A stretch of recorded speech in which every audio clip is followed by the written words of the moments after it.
something. Beyonce and Miley Cyrus, pretty powerful too. I'll see you tomorrow. Good night.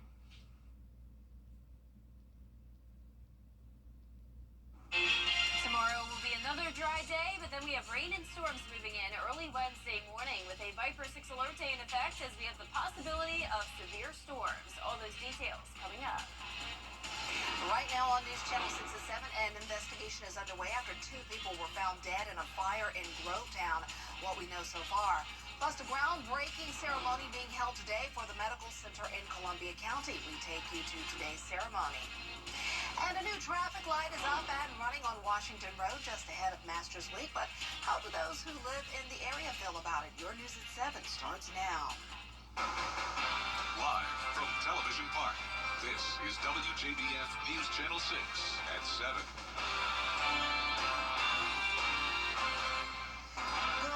Everyone, you're watching News Channel 6 and 7. I'm Dee Griffin. Thanks so much for joining us. Coverage you can count on begins in Grovetown, where an investigation is underway after 2 people were found dead during a house fire. Bria Smith has more. A Grovetown city employee saw this fire and tried to help after neighbors say there were people on the inside. Once firefighters got here and were able to get inside the home, they found a man identified as Donald Beck. They say Beck broke a window at the back of the house and he tried to get out. They were able to get him to the hospital where he is now recovering. Once the fire was put out, firefighters found the bodies of Karen Denise Bowell and a juvenile who they say was her son. Both bodies were burned and the coroner says they were also stabbed. Police say Beck and Boswell lived together along with several children. A neighbor describes what he saw. I could hear the girl hollering, but it just, I don't know what happened after that because then the guy said, well, I need my wife and kids, and they said, well, where they at? He said, look in the bedroom. So the fireman told the other fireman to look in the bedroom, and I guess that's how they found him.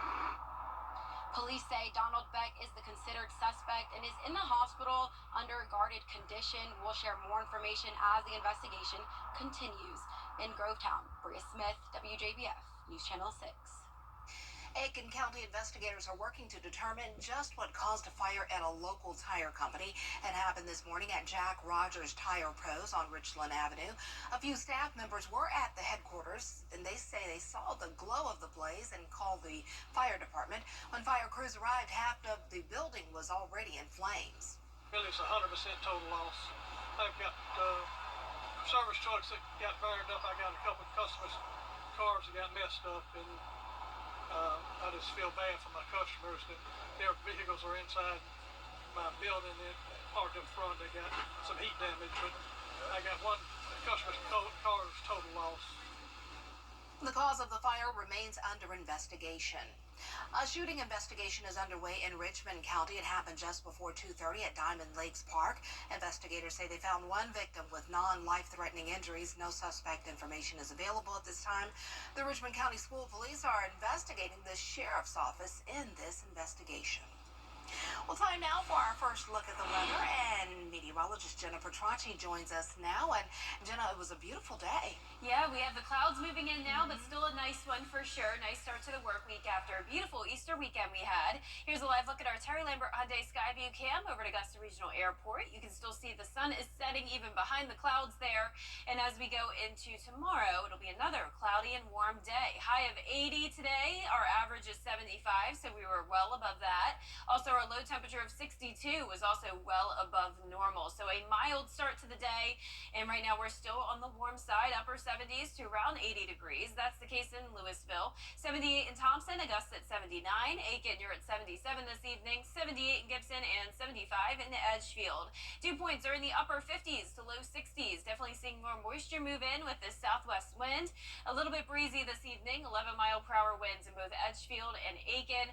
Those wind gusts up to 17 in Edgefield and Aiken. Also in Lincolnton and Waynesboro. The satellite and radar showing the clouds across the region, but definitely no rain associated with it for now. We'll keep things dry over the next 24 hours or so, but eventually this cold front will move in our direction with low pressure continuing to get stronger. So this is going to bring a pretty big chance of severe weather for parts of the Ohio Valley, down into Tennessee, Alabama, and even northwest Georgia. For us, it's just a level 1 and level 2 threat, so nothing major here, but still can't rule out the possibility of some isolated storms.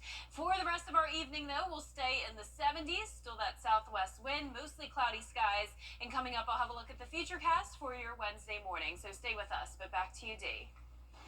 All right, thanks so much. We'll see you then. Construction on the WellStar Columbia County Medical Center is officially underway. Leaders and special guests broke ground at the hospital site today on Gateway Boulevard in Grovetown. Hannah Latier has more. This is really a great milestone, not only for Columbia County, but also for the CSRA. Georgia Governor Brian Kemp was there with First Lady Marty Kemp, as well as leaders from the University System of Georgia, Augusta University, WellStar, and Columbia County. The mission is to grow healthcare providers in Georgia. 73 counties have no emergency medical physician, and 9 counties in the great state of Georgia have no doctors at all. That can't happen. After the groundbreaking, everyone gathered to sign a support beam. A long time coming, but just very exciting. Such a great partnership, such great optimism for not only today, but what we're going to see in the future. It's incredible. The hospital will have 100 rooms and beds, a level 2 trauma center, a surgery center, a medical office building for primary care and other specialties, and more. It will bring more jobs to the community and provide more access to health care for people living in rural parts of the county and surrounding areas. 10, 20 years from now, I think this space will only expand and grow larger to help increase more access. It will also serve as a training site for MCG and AU students in the medical field. Whether it's training opportunities for those that go into healthcare, or for just students that live in this area to know that they're going to have a state-of-the-art hospital right in this county. Turner says they struggled for about 8 years to get a certificate of need for the hospital and just got the bonds to fund it last year. But now, everything's falling into place. It gives people who think about making Columbia County home a bit more easier to make that decision. Construction is expected to be completed by early 2026. The legacy of a little boy lives on. 4-year-old Israel Scott Izzy drowned during private swim lessons in 2022. Today, his parents teamed up with a local nonprofit. Izzy's parents, Walter and Dory Scott, have partnered with the Kroc Center and the Izzy Scott Foundation for the first Splash Summit. That'll take place on April 20th at the Kroc Center with water safety sessions for kids ages 5 to 17, as well as guest speakers, a resource fair, food, and more. It's a chance to learn life-saving skills and get swim lessons. Which will focus on water safety instruction here. We have some of our community partners, the Family YMCA of Greater Augusta, as well as the Augusta Aquatic Center that will be here that day. And it's just going to be a day of fun and a day of safety. And we want everyone to get out and enjoy the water safely here in the CSRA. You can pre-register for the swim sessions on the Kroc Center's website or at the Izzy Scott Foundation booth Saturday, April 20th. Well, Augusta's new half-cent sales tax is now in effect. The tax, which will be used to fund construction of the new James Brown Arena, was approved by voters in November. The addition will bring the total sales tax in Richmond County to 8.5%. Construction on the new arena is scheduled to begin in the summer of 2024. A new traffic signal for Masters traffic is now operational on Washington Road. The new light is at the intersection of Washington and River Ridge across from one of the tournament parking areas.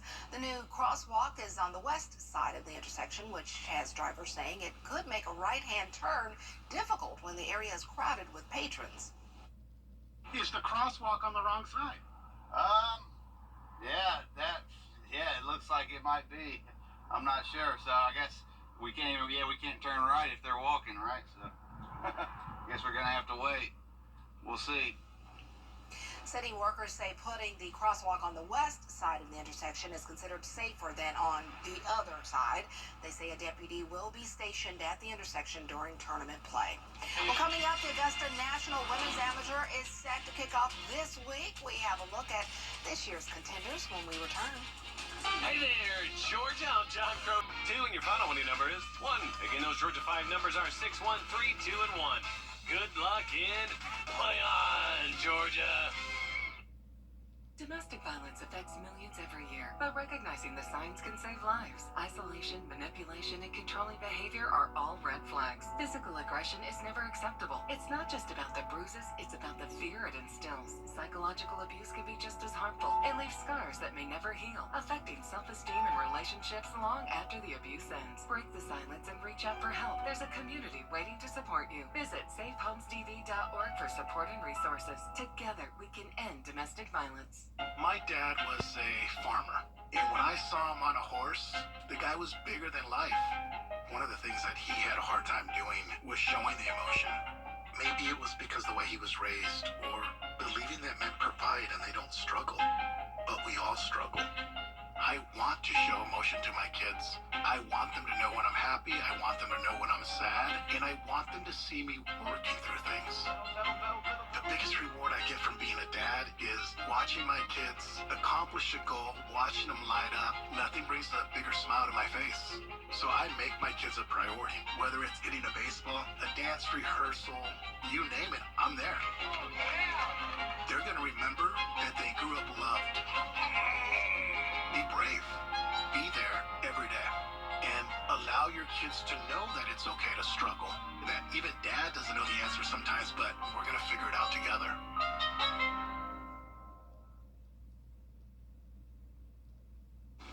The third annual Play It Forward Golf Clinic taking place today. The clinic is made possible through a partnership with Bank of America, the Boys and Girls Clubs of Greater Augusta, and the Augusta National Women's Amateur.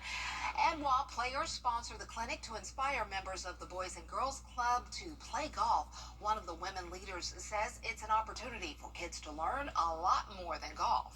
You want these kids to walk away with a bigger smile than when they arrived, right? We want them to have some memories for life and just teach them a little bit about golf. Of course, we're going to go through the fundamentals, how to hold the club and where to aim. But I think more is just having fun, some laughter, and some other kids interact with other kids that maybe have similar interests. I think that's really what this is about. The clinic saw the most golfers participating in this year's Augusta National Women's Amateur and got to serve close to 30 kids. It's such a great program. We'll have a full report about the program on News Channel 6 at 10 and 11. Well, this week, the Augusta National Women's Amateur tees off at Champions Retreat. Carol Goldstein has a preview of the action with a look at this year's contenders. I'm here at Champions Retreat Golf Club, where 72 of the most talented female golfers in the world will be competing on golf's greatest stage at the 5th annual Augusta National Women's Amateur. For some of these women, it's their first time in the tournament, and there is so much excitement that awaits them. I remember when I got the invitation in the mail, it says green envelope with the sender's address is Augusta National Golf Course, and you open it and it's amazing. I've never played Augusta, but I've definitely watched a bunch of tapes to prepare me for it.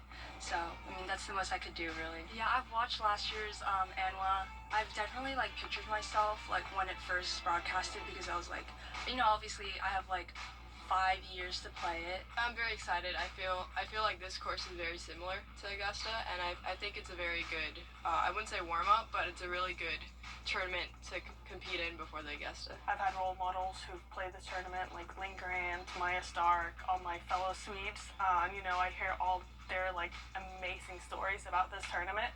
And then also the fact that it is kind of the strongest amateur field on the women's side in the world, and to be a part of that is absolutely amazing.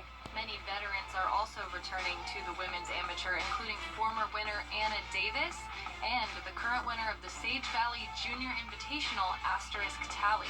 They say they're excited to get back out on the course with some of the best golfers in the world. I feel very honored to say that it's my third year going, so I think the first year that I went, it was almost unbelievable that I was actually going. There's so many kids just from all around the world, and it's truly just the biggest tournament ever. The women in this tournament work so hard to grow the game of golf and inspire the next generation. They say they hope to play at the next level. I have definitely a strong vision that I want to compete on the highest level of golf. I want to win out there on tour. But it's also a big part of inspiring younger girls, younger boys to, pursue their dreams and to do what they love and, go full-hearted. It's always nice when you see little girls, hopefully this can be them one day. Patrons of this tournament get to watch the most talented golfers play on not one course, but two. I think now I'm kind of able to appreciate the tournament a little bit more because I've done it a few more times and there is no feeling like it, and the way that they kind of organize the event and make you feel throughout the event is amazing. Can't forget about the fact that it is at Augusta National, which is kind of like one of the biggest places on earth for golf. I mean, I'm so extremely excited to be there and to get there. Our live coverage of the tournament begins on Tuesday at noon, and we will have continuous updates at WJBF.com. At Champions Retreat, Kira Goldstein, WJBF News Channel 6. And we have a warm and cloudy start to the work week, and eventually we'll see rain and thunderstorms early Wednesday morning with a Viper 6 alert day in effect, and that'll be followed by a big cool down and sunshine to end the week. All those details right after this break. Of course. Favorite brands, lowest prices. Now, your most accurate forecast with WJBF Live Viper 6. Good evening. It is a pretty cloudy Monday night. Here's a live look at our Terry Lambert Hyundai Skyview cam into North Augusta. It is a warm night as well. 79 with a southwest wind coming in at 9 miles per hour. And as we take a look across the CSRA, all of us in those 70s with the exception of Louisville still hanging on to 80 degrees. 76 in Crawfordville, 75 in Washington. Aiken and Barnwell, you're at 77, 78 in Millen. Winds are breezy. We're anywhere from around 5 to 12 miles per hour, all from the southwest. That's bringing us the clouds and the increase in moisture. Satellite and radar showing the cloud cover, but definitely no rain nearby. So you don't have to worry about any rain over the next 24 hours or so. It won't be until this cold front makes its way towards the east coast where we'll see that chance of rain. But this low pressure system is strengthening, and not only will it bring rain, but it will also bring severe weather across much of the country. So we'll get into that in a moment. But in the meantime, a mild start to your Tuesday, 63, warming up to 83 at the 4 o'clock hour. And then we drop down into the mid-70s Wednesday, and then a pretty big cool down Thursday through Saturday with the mid-60s. So it's going to be a really nice weekend, and it will be definitely on the cooler side, especially with those mornings. We'll see the lows in the upper 30s, feeling more like winter, back to below average conditions. Now, the winds are going to be breezy all the way into the start of the weekend as well, but especially on Wednesday as the cold front passes by, wind gusts up to 35 miles per hour, and then of course if we have severe weather, they'll be even higher than that. So here it is on a Featurecast. Nothing going on in the southeast this evening, but then as we go into Tuesday afternoon, we'll start to see a few showers develop in Tennessee and Alabama. Then as the cold front gets closer, that's when we'll see the line of storms develop. Now, as usual, this line will definitely break apart a lot by the time it reaches us, with the main impacts happening around Ohio up towards the Great Lakes. And then as we go into Wednesday, say around 9 a.m., that's when the bulk of the activity is happening, and then it's out of here very quickly, and the rest of our Wednesday will be dry. So here's a look at midnight. That's when we'll start to see a few showers moving in. It really won't be until around 6 o'clock in the morning where we'll start to see some lightning outside, some rumbles of thunder, and some brief heavy downpours. So we'll have that threat of severe weather as this line moves to the south of the interstate, but then after that, it really loses its punch. And then you can see by the lunch hour, actually seeing those clouds break apart, and we'll see the sunshine. So the moderate risk of severe weather is well to the north of us in the Ohio Valley, an enhanced risk into parts of northwest Georgia, but for the CSRA, it's just a level 1 and level 2 threat, with the main concern being in our northern and western counties. That's where we'll have a medium chance of heavy rain and damaging wind gusts. Don't worry about flooding. We can't rule out an isolated tornado, but that threat is still very low. But when it comes to those rainfall totals, most of us under half an inch, and will dry out very, very quickly. Lows tonight will be in the low 60s, highs tomorrow in the low to mid 80s in your 10-day forecast, showing that Viper 6 alert day just for Wednesday morning between the hours of around 4 a.m. to 10 a.m. Back to sunshine Thursday all the way through the weekend. We'll be down into the mid 60s, lows in the upper 30s, and then next week we'll start to get warmer again, mid 70s, and some chances of rain. All right, thanks so much. Well, coming up, a new campaign is underway to get drivers to stop texting and driving. How this new campaign will work when we return. People call us all. Call 1-800-CALL-KEN. That's 1-800-CALL-KEN. Hi, I'm Mary Morrison with this week's community calendar. Mark your calendars now for the 20th annual Drive for Show Rock for Dough concert. The live concert will be April 9th at Lady A Pavilion at Evanstown Center Park. It's from 5 to 10 p.m. The concert benefits First Tee of Augusta. For more information, go to rockfordough.com. Now you can add your events. Simply go online to WJBF.com. Keyword Community Calendar.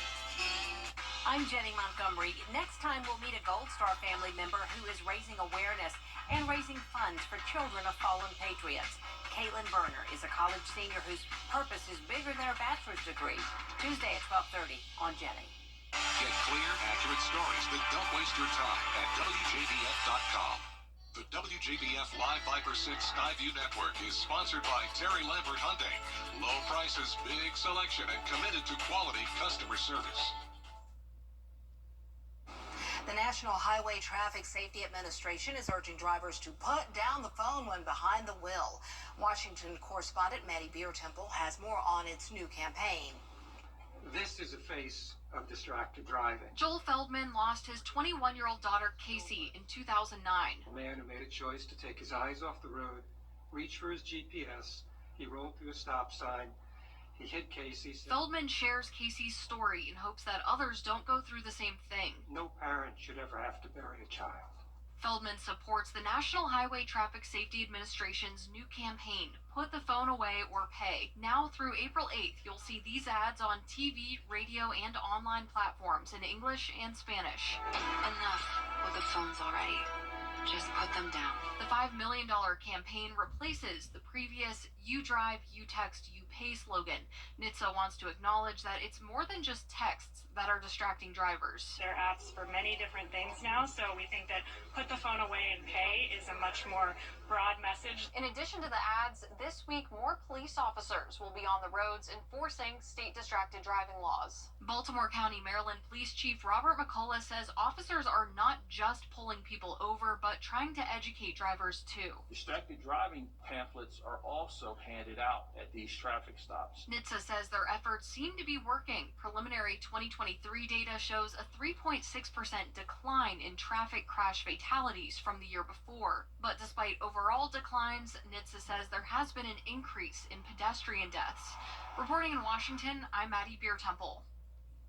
You were injured in an accident? Or call 1-800-4PD-INFO. The Parkinson's Foundation. Better lives together. Stop! Albuquerque police! You are being detained! Stop! A man suspected of shoplifting in New Mexico took one last chance at freedom when officers on horseback attempted to arrest him. It happened last month in Albuquerque. Police body camera video shows the man running as mounted officers chased him. Officers are eventually able to surround the man and arrest him. He was charged with shoplifting and evading police. He doesn't realize horses are fast. They can get you. Don't sleep on the horses. No, they will gallop your way and get you. So. Oh yeah, I think I'd be even more scared being chased by a horse than like a police car. They can go spaces that the police car can't go to. So he was not the smartest Well, of good for the horse for shoplifters. getting him. Yeah, those horses, they don't play. No. Well, for our forecast this week, we have a Viper 6 alert day for Wednesday morning. Just between around 4 a.m. to 10 a.m., we'll have a strong cold front move through, bringing potential damaging wind gusts, some brief heavy rain. In the meantime, tomorrow will be dry, cloudy, and warm, high of 83. Cooling down with the sunshine coming back Thursday through the weekend. Going to be beautiful. It is indeed. Thanks so much, and thank you for joining us. We're always with you at WJBF.com, and our good friends at Entertainment Tonight are next. Stay tuned.